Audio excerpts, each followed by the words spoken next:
నేను నిన్న కూడా నేను ముఖ్యమంత్రి అవుతానే నేనే లెటర్ రాశాను రేవంత్ రెడ్డి గారికి, గౌరవ ముఖ్యమంత్రి గారికి.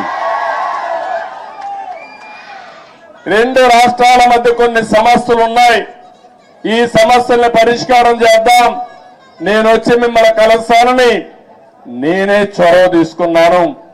దానికి తెలంగాణ ముఖ్యమంత్రి సానుకూలంగా స్పందించారు. అందుకు ఈ సభ ద్వారా కూడా మనస్ఫూర్తిగా ధన్యవాదాలు తెలియజేస్తున్నాను.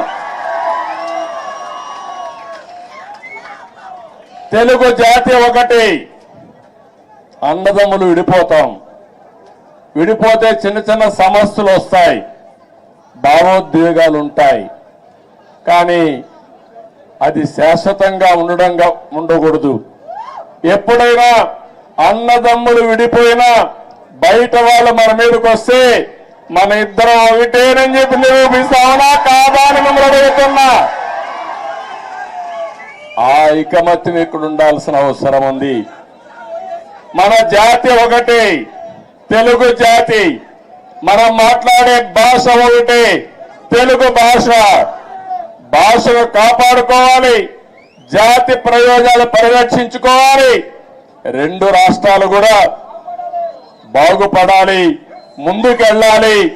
అదే తెలుగుదేశం పార్టీ ద్వేయం కూడా అవునా కాదా మీరే ఆలోచించుకోవాల్సిన అవసరం ఉంది. ఇంకొక పక్కన మీరు ఒకసారి చూస్తే రెండు రాష్ట్రాలు విడిపోయిన తర్వాత, అన్నాదమ్ములు విడిపోయిన తర్వాత ఎవరి కుంపటి వాళ్ళదే.